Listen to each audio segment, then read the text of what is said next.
Subscribe कीजिए हमारे YouTube channel study line को और बेल आइकन को प्रेस कीजिए ताकि हमारा अगला नोटिफिकेशन आप तक सबसे पहले पहुंच सके।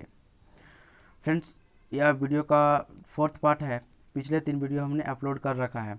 अगर वह आपको वीडियो देखना है तो प्लेलिस्ट में वह सभी वीडियो मिल जाएगा। तो आइए इस वीडियो को स्टार्ट करते हैं। फ्रेंड्स, पहला जो है इसमें 16 नंबर का गवर्नर जनरल लॉर्ड डलहौजी के बारे में। लॉर्ड डलहौजी, इसका जो कार्यकाल है वो 1848 से 1856 तक चला था। इसके कुछ महत्वपूर्ण कार्यों के बारे में देख लेते हैं, कुछ घटनाओं के बारे में। तो इसके समय में द्वितीय आंग्ल वर्मा युद्ध हुआ था। द्वितीय आंग्ल वर्मा युद्ध किसके समय में हुआ था? तो लॉर्ड डलहौजी के समय में हुआ था।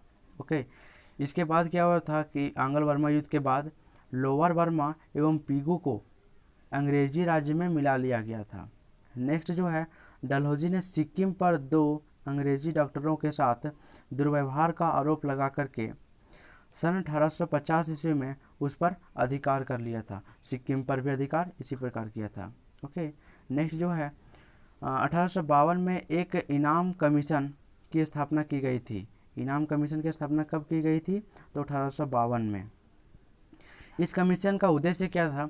तो इस कमीशन का उद्देश्य भूमि पर जो रहित जागीरदार थे उनका पता लगाना और उनसे ज़मीनों को छीनना था। ओके, नेक्स्ट जो है डलहौजी ने 1853 में कर्नाटक के नवाब की पेंशन को बंद करवाया था।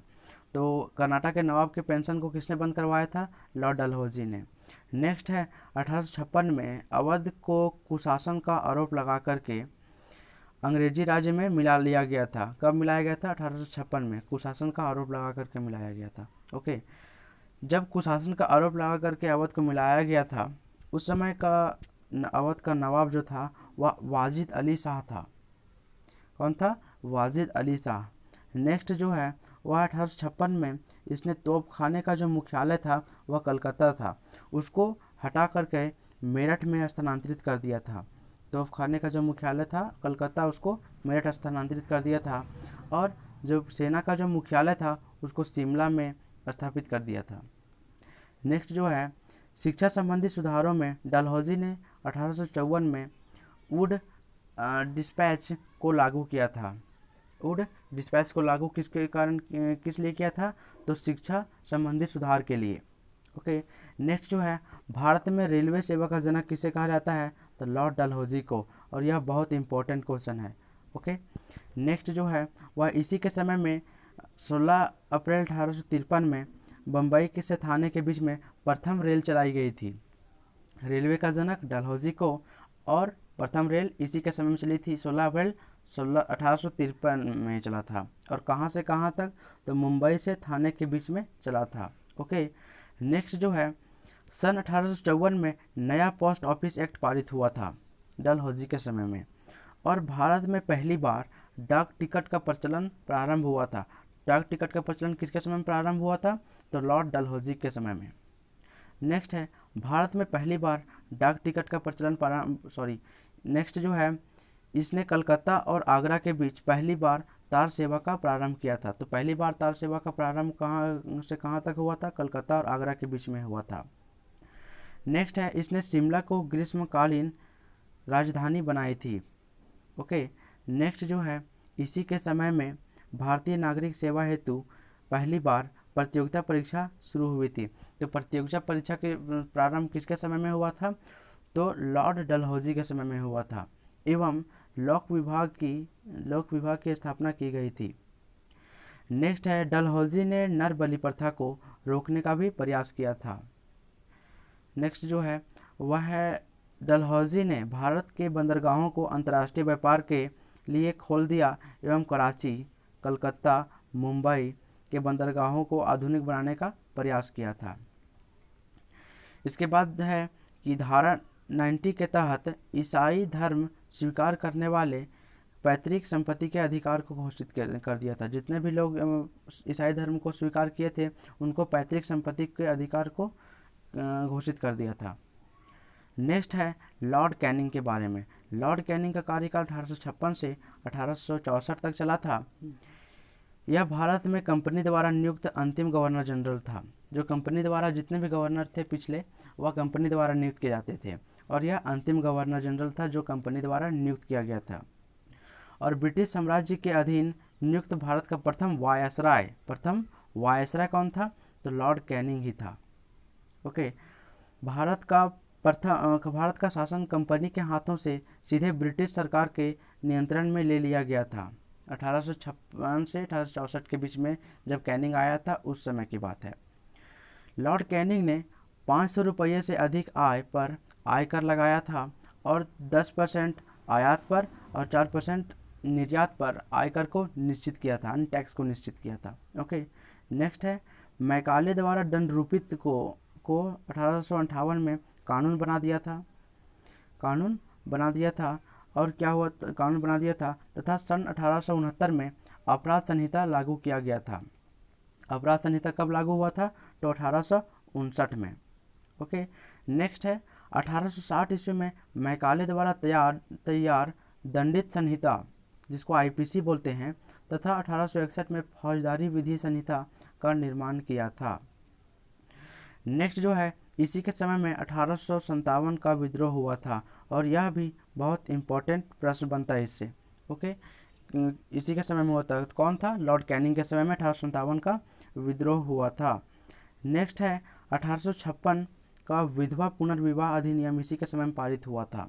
जो विधवा पुनर्विवाह का अधिनियम है वह लॉर्ड कैनिंग के समय में पारित किया गया था तथा धारा 15 द्वारा विधवाओं को विवाह का वैधानिक अधिकार मिला था, है ना, फिर से विवाह करने का अधिकार मिल गया था लॉर्ड कैनिंग के समय में।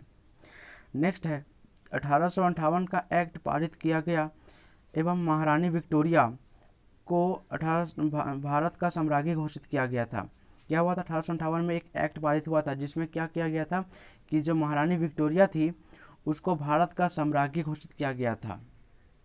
नेक्स्ट है 1857 में बम्बई, कलकत्ता तथा मद्रास में विश्वविद्यालयों की स्थापना की गई थी। कहाँ? मुंबई, कलकत्ता और मद्रास में 1857 में विश्वविद्यालय की स्थापना की गई थी। नेक्स्ट जो गवर्नर जनरल है वह है सर जॉन लॉरेंस के बारे में। 18 नंबर का गवर्नर जनरल है, लेकिन वायसराय द्वितीय नंबर का वायसराय यही है, लॉर्ड लॉरेंस। लॉर्ड लॉरेंस के बारे में जाने तो 1865 में भूटान ने ब्रिटिश भारत पर आक्रमण किया था। भूटान ने कब आक्रमण किया था ब्रिटिश भारत पर? तो 1865 में किया था, सर जॉन लॉरेंस के समय में, सॉरी। नेक्स्ट है इसी के समय में उड़ीसा में सन 1866 में बुंदेलखंड तथा राजपूत में 1868 से 1869 में भीषण अकाल पड़ा था। कब पड़ा था? 1868 से 1869 के बीच में पड़ा था। ओके, किसके समय में? तो सर जॉन लॉरेंस के बारे में। नेक्स्ट है इसने चैम्बरवेल हेनरी के नेतृत्व में एक अकाल आयोग की स्थापना की थी। कौन? सर जॉन लॉरेंस ने। नेक्स्ट है सन 1865 में इसके द्वारा भारत एवं यूरोप के बीच में प्रथम समुद्री टेलीग्राम सेवा शुरू की गई थी। तो प्रथम समुद्री टेलीग्राम सेवा किसके समय में शुरू की गई थी? तो वह है सर जॉन लॉरेंस के समय में शुरू की गई थी। ओके, नेक्स्ट है इसे हस्तक्षेप नीति का जनक कहा जाता है। फ्रेंड्स, पिछले वीडियो में हमने पढ़ा था कि हस्तक्षेप नीति का जनक किसे कहा जाता है? तो सर जॉन सॉर को। और हस्तक्षेप नीति का जनक जो है वह सर जॉन लॉरेंस को बोला जाता है। ओके, नेक्स्ट जो है लॉर्ड मेयो के बारे में। यह 3rd नंबर का वायसराय है और 19 नंबर का गवर्नर जनरल। इसके बारे में देखें, इसका कार्यकाल जो है 1869 से 1872 तक चला था। भारत में वित्तीय विकेंद्रण का जनक मेयो को माना जाता है। वित्तीय विकेंद्रण का जनक किसको माना जाता है? तो लॉर्ड मेयो को। इसने आजमेर में मेयो कॉलेज की स्थापना की थी। मेयो कॉलेज की स्थापना किसने की थी? तो लॉर्ड मेयो ने की थी। ओके, नेक्स्ट है वह इसके समय में सांख्यिकी सर्वेक्षण की स्थापना हुई थी और 1871 में भारत में प्रथम जनगणना इसी के समय में हुआ। तो क्या हुआ था कि 1871 में भारत का प्रथम जनगणना इसी के समय में हुआ था, लॉर्ड मेयो के समय में ही हुआ था। ओके, इसने 1872 में एक कृषि विभाग की स्थापना की थी। किसने की थी? तो लॉर्ड मेयो ने। कृषि विभाग की स्थापना किसने की थी? लॉर्ड मेयो ने 1872 में की थी। नेक्स्ट है मेयो की हत्या इसी के कार्यकाल के दौरान की गई थी। वह अंडमान निकोबार द्वीप समूह में और एक अफ़गान द्वारा यह किया गया था। जो हत्या था वह एक अफ़गान ने किया था, लॉर्ड मेयो की हत्या अंडमान निकोबार में। नेक्स्ट जो वायसराय है 4th नंबर का और गवर्नर जनरल 20 नंबर का, वह है लॉर्ड नॉर्थब्रुक के बारे में। लॉर्ड नॉर्थब्रुक का जो कार्यकाल है वह 1872 से 1876 तक चला था। इसके कुछ कार्य के बारे में देख लेते हैं, कुछ घटनाओं के बारे में। तो इसने ये घोषणा किया था कि इसका जो उद्देश्य, लॉर्ड नॉर्थब्रुक का जो उद्देश्य था वह करों को हटा देना था, जो कर था उसको हटाना था, और जो अनावश्यक वैधानिक जो कार्रवाई की जाती थी उसको बंद करना था। ओके, नेक्स्ट है कि 1872 में नैरी मैरिज एक्ट इसी के समय में पारित हुआ था। मैरिज जो एक्ट था वह 1872 में पारित हुआ और लॉर्ड नॉर्थब्रुक के समय में ही पारित हुआ था। इसमें अंतर्जातीय विवाह को मान्यता दे दी थी। अंतर्जातीय विवाह को मान्यता किसने दी थी? तो लॉर्ड नॉर्थब्रुक ने दी थी। ओके, नेक्स्ट है कि 1872 में पंजाब में कूफा विद्रोह इसी के समय में हुआ था। पंजाब में कूफा विद्रोह किसके समय में हुआ था? तो लॉर्ड नॉर्थब्रुक के समय में ही हुआ था, है ना। यह इम्पोर्टेंट भी है कि विद्रोह के बारे में अधिक प्रश्न बनते हैं एग्जाम में, ओके, कॉम्पिटिटिव एग्जाम में। नेक्स्ट है 1872 में क्या हुआ था कि कूफा विद्रोह इस समय में हुआ था। इसने आयकर को समाप्त कर दिया था। आयकर को किसने समाप्त किया था? लॉर्ड नॉर्थब्रुक ने।